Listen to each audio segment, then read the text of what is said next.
क्या दुष्टों में भी भगवान है? जब पाप में भी वही है तो मैं पाप क्यों ना करूं? क्या शुभ क्या अशुभ? धर्म सूत्र 5 में आज हम इन्हीं प्रश्नों के जवाब तलाशने की कोशिश करेंगे।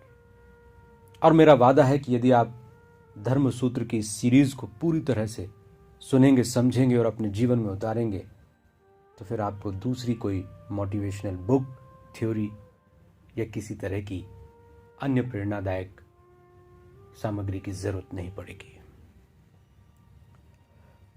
सब कुछ इन धर्म सूत्रों में समाहित है, बस उसको अपने जीवन से रिलेट करने की जरूरत है। इन वीडियोस का मकसद लोकप्रियता, प्रशंसा या प्रशस्ति पाना नहीं है। इन वीडियो का मकसद अपने आप को एस्टेब्लिश करने की कोई कोशिश भी नहीं है, क्योंकि मेरा कोई लक्ष्य नहीं है। ना तो मुझे कोई गुरु बनना है, ना मुझे मोटिवेशनल स्पीकर बनना है, ना ही मैं इस तरह के कोई आयोजन करता हूं। बस अपने मन में जो बात आती है, अपनी संतुष्टि के लिए उनको मैं रिकॉर्ड करके आप तक पहुंचाने की कोशिश करता हूं। यदि आप उससे लाभान्वित होते हैं तो मुझे बहुत खुशी होगी। दोस्तों, सूर्य हम सब की ऊर्जा का आधार है। हैरत की बात यह है कि सूर्य पापी, नराधम, कुरूप, अशुभ और बेकार को भी उतनी ही ऊर्जा देता है जितनी शुभ और कल्याणकारी को। सूर्य तो परमात्मा की प्रकृति का ही एक हिस्सा है। जैसा सूर्य कर रहा है वैसा ही परमात्मा करता होगा। वो शुभ के साथ अशुभ का भी समर्थक है, तभी तो अशुभ का अस्तित्व है। कितने आश्चर्य की बात है कि इस दुनिया में पापियों का पेट भी परमात्मा भरता है। हम सब पुण्य, सेवा, अहिंसा, परमार्थ, सत्य के नाम पर अपनी जिंदगी में कितने समझौते करते हैं। हर एक बात का विचार करते हैं, तब कोई कदम उठाते हैं। वो लोग भी हैं जो इन सब की कोई परवाह नहीं करते, फिर भी मौज में हैं। परमात्मा की यह व्यवस्था समझ में नहीं आई। निश्चित ही यह सवाल आता है और आना भी चाहिए, जब परमात्मा अच्छे में है तो फिर बुरे में भी है। धर्मशास्त्र ही कहते हैं कि परमात्मा हर जगह है, फिर हम बुरे का ख्याल क्यों करें? बुरे में आनंद है तो बुरा क्यों न करें? सच्चाई यह है कि धर्म हमें जटिल नहीं बनाता। इन बातों को थोड़ा सा गहराई से पकड़ने की कोशिश करें। निष्कर्ष पर पहुंचने से पहले इस वीडियो को आखिर तक देखें। धर्म हमें जटिल नहीं बनाता, ना ही धर्म ने हमारे ऊपर इतने सारे रीति नीति और सिद्धांत लादे हैं कि पल पल पर हमें कदम उठाने से पहले सोचना पड़े। अच्छा बुरा, शुभ अशुभ, पाप पुण्य की परिभाषाएं हमने खुद बनाई हैं। वास्तव में धर्म हमें शुभ का पीछा करना और अशुभ से दूर रहना भी नहीं सिखाता। धर्म हमें पाप और पुण्य का भेद भी नहीं बताता। इन सवालों के जवाब के लिए हमें जन्म और मृत्यु को समझना पड़ेगा। विभिन्न मतों का नतीजा ये कहता है कि मनुष्य सिर्फ शरीर नहीं है, शरीर के अंदर प्राण है और प्राण के अंदर मन। जो प्रकृति के अनुसार चलता है वो धार्मिक होता है और जो प्रकृति के खिलाफ चलता है वो अधार्मिक। शास्त्र कहते हैं कि शरीर मिटने पर हमारे सभी विचार और अनुभव मन में मिल जाते हैं, मन प्राण में मिल जाता है और प्राण आत्मा से जुड़ जाता है। मन, प्राण और आत्मा आगे की यात्रा के लिए निकलते हैं। मन में विचार और अनुभवों के कारण जो संस्कार होते हैं उसी के अनुसार आगे की यात्रा होती है। जो व्यक्ति प्रकृति के सबसे अधिक नजदीक होकर मरता है वो ब्रह्मलोक प्राप्त करता है। ब्रह्मलोक को ही मोक्ष लोक कहा गया है। जो प्रकृति के कम नजदीक होता है वो मध्यलोक प्राप्त करता है। मध्यलोक में ऐसे ग्रह होते हैं जहां की लाइफ पृथ्वी से कई गुना अच्छी होती है। ऐसे लोगों को देवलोक या स्वर्गलोक भी कहते हैं। जो लोग प्रकृति के खिलाफ काम करते हैं वो मरने के बाद पृथ्वी के ऊपर खाली स्थान में भटकते हैं।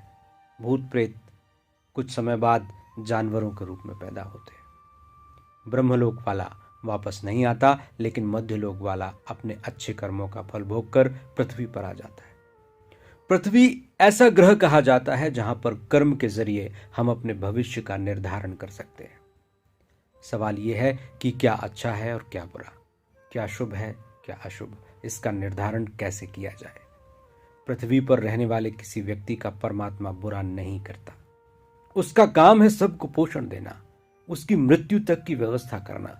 कुछ कर्मों के फल तत्काल मिल जाते हैं और कुछ कर्मों के फल थोड़े समय बाद मिलते हैं, उसे भी तो फल एडजस्ट करने हैं ना।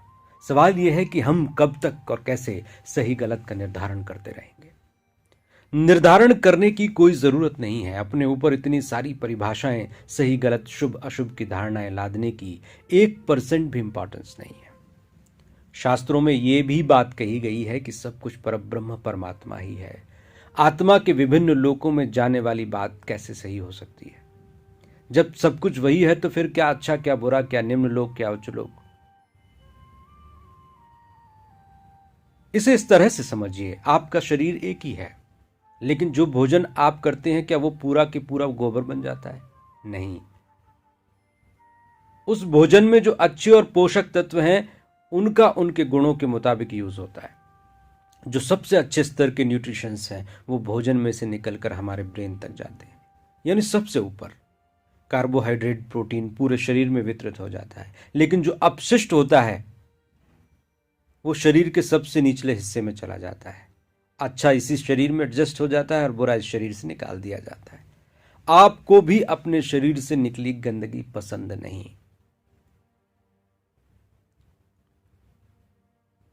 भेद के बिना सृजन नहीं हो सकता, इसलिए इतने तत्वों और प्रकारों की रचना हुई, अच्छे और बुरे की रचना हुई। यहां मनुष्य भी है और मगरमच्छ भी। सिस्टम में सब कुछ स्थिर भी नहीं हो सकता। सिस्टम को चलाने के लिए अपग्रेडेशन और डाउनग्रेडेशन की व्यवस्था जरूरी है। इसी को माया कहते हैं। माया के इस संसार में अच्छे को रिवॉर्ड मिलता है और बुरे को सजा। अच्छे के कारण ही बुरे का अस्तित्व है, बुरे के कारण ही अच्छे का अस्तित्व है। जब तक हम शरीर के अंदर हैं तब तक हमारे लिए अच्छे और बुरे का अस्तित्व है, क्योंकि हम सिस्टम का हिस्सा हैं और हिस्सा होने के कारण हमें शुभ अशुभ, अच्छे और बुरे से गुजरना पड़ेगा। हाँ, यदि हम जीवन मुक्त हो जाएं तो फिर क्या अच्छा और क्या बुरा। एक दृष्टि से यह सब कुछ माया नजर आता है, लेकिन दूसरी दृष्टि से इससे बड़ी कोई सच्चाई नहीं है। आत्मा के स्तर पर शुभ अशुभ, अच्छा बुरा, पाप पुण्य कुछ नहीं होता, लेकिन मन प्राण और शरीर के स्तर पर इन सब का अस्तित्व है। जब हम संसार के स्तर पर बात करते हैं तो ऊंचा और नीचा, शुभ और अशुभ होता ही है। संसार के स्तर पर शरीर, प्राण और मन ऊपर नीचे होते रहते हैं। इस लेवल पर हमें पाप पुण्य से होकर गुजरना ही पड़ता है। जो आत्मा के स्तर पर पहुंच गया उसके लिए इन सब बातों का कोई महत्व नहीं। यदि आप संसार के स्तर पर हैं तो भी आपको अच्छे बुरे, शुभ अशुभ के बारे में बहुत सोचने की जरूरत नहीं, क्योंकि आपकी सोच सुनी सुनाई या पढ़ी पढ़ाई बातों पर आधारित होती है। इसलिए भौतिक जीवन में भी और अच्छे ढंग से जिया जा सकता है। सबसे पहले तो आप दूसरों को मापना बंद कर दें। कौन अच्छा है, कौन बुरा है, पुण्यात्मा है, पापी है, इसकी चिंता हमें नहीं करनी, क्योंकि हमारे पास ऐसा कोई यंत्र नहीं है कि हम किसी की अच्छाई बुराई का परीक्षण कर सकें। दूसरा कदम, हम अपने आप को भी पापी, नराधम, बुरा भला कहना बंद कर दें। अपने आप को किसी भी तरह से कमजोर और हीन न समझें।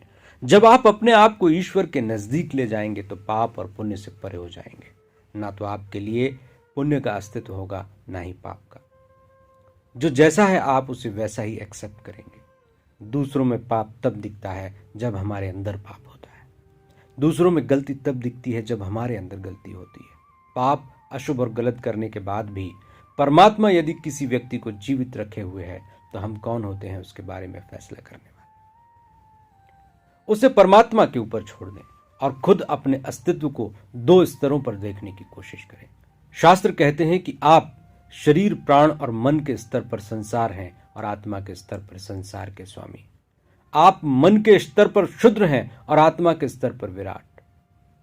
मन के भी 7 स्तर हैं। मन के निम्न स्तर पर सृष्टि कुछ और नजर आती है और मन के सब conscious, unconscious, super conscious, collective conscious और यूनिवर्सल कॉन्शियस लेवल पर कुछ और।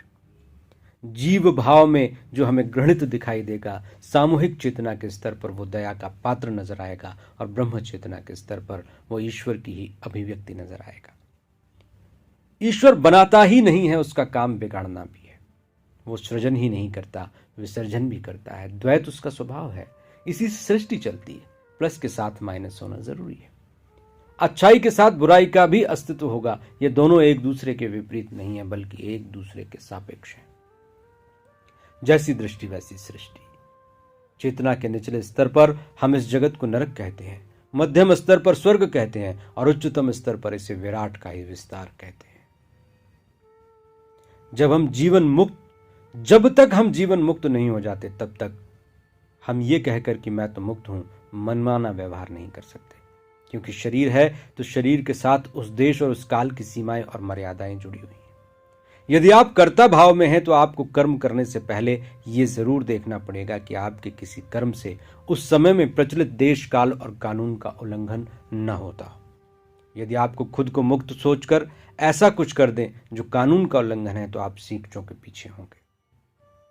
फिर समझ लीजिए, यदि आप कर्ता भाव में हैं यानी ये सोचते हैं कि करने वाला मैं हूं, तो आपको पाप पुण्य के बारे में सोचना पड़ेगा, क्योंकि अच्छे बुरे के जिम्मेदार आप ही हैं।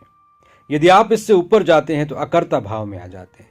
तब आपको पढ़ी पढ़ाई या सुनी सुनाई बातों के आधार पर पाप पुण्य की थ्योरी की चिंता नहीं करनी पड़ेगी, क्योंकि आप अकर्ता हैं। आपने सब कुछ परमात्मा पर छोड़ दिया है, हर काम उसी को समर्पित करके अंतरात्मा की आवाज पर कर रहे हैं। इस स्थिति में कल्पना में न खोएं, खुद को पाप पुण्य से दूर करें, अपना आत्मिक स्वरूप जानें और सारे कर्म को भगवान पर छोड़ दें। इससे जो होगा अच्छा ही होगा। इस बीच अपनी बुद्धि न लगाएं, यहां चालबाजी नहीं चलेगी। करें मन की और कहें कि मैं तो अकर्ता हूं, सब कुछ परमात्मा कर रहा है।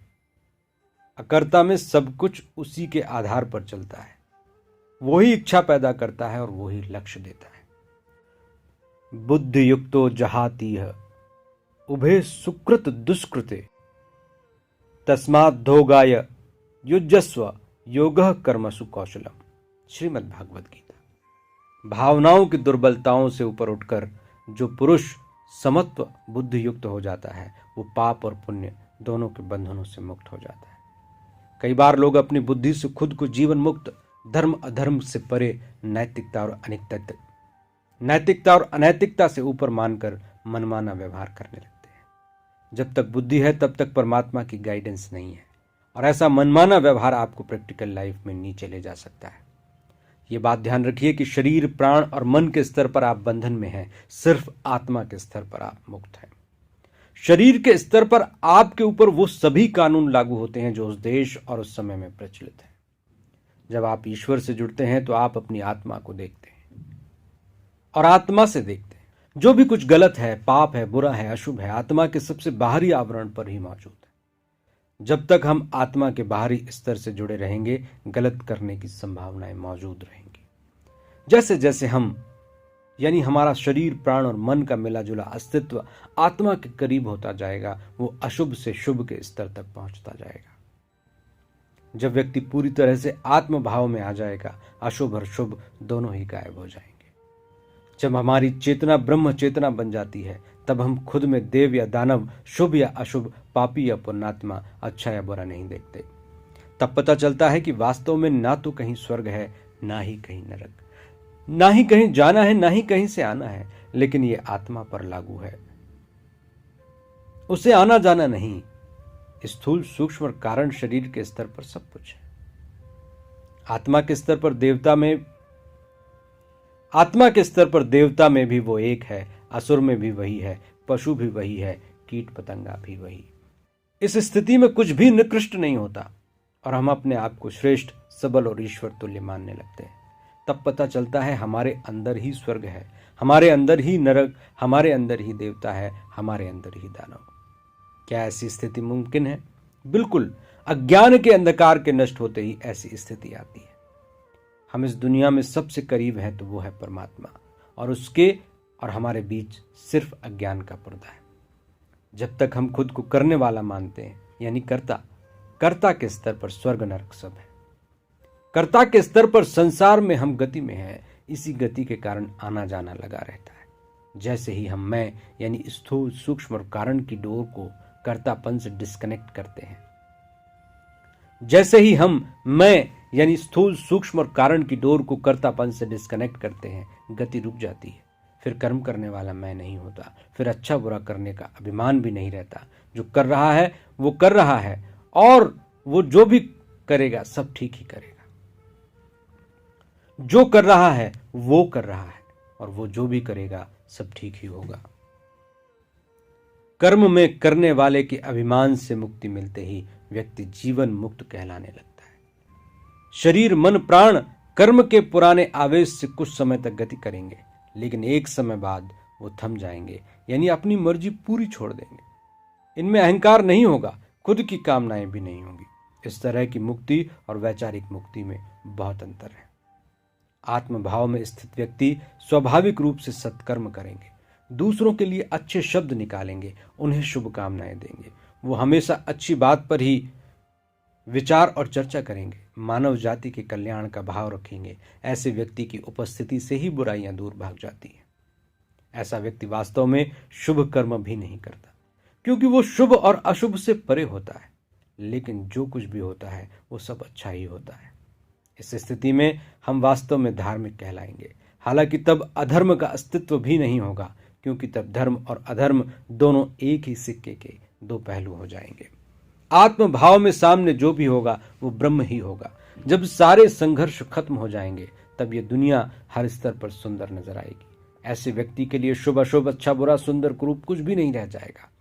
आप भले ही इस अवस्था में न पहुंच पाए, लेकिन इसका अभ्यास करके देखिए।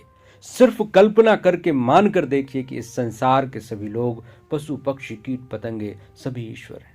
बार बार दोहराइए कि मैं खुद भी उस परम पिता परमात्मा की संतान हूं। मेरी आत्मा स्वयं परमात्मा ही है। बार बार इस बात का विचार कीजिए कि इस दुनिया में कुछ भी अशुभ नहीं है, ना ही कुछ शुभ है। काल्पनिक अभ्यास करने से आप कुछ क्षण के लिए ही सही, लेकिन उस आत्म भाव का अनुभव कर लेंगे। कुछ सेकंड के लिए ही सही, ये महसूस करेंगे कि मैं तो स्वयं ब्रह्म हूं और ये दिखने वाली सारी दुनिया सब ब्रह्म ही है। तब अहम ब्रह्मास्मि, अयम आत्म ब्रह्म और तत्वमसि जैसे सूत्र हमारे अंदर ही साकार होने लगेंगे। बहुत बहुत धन्यवाद।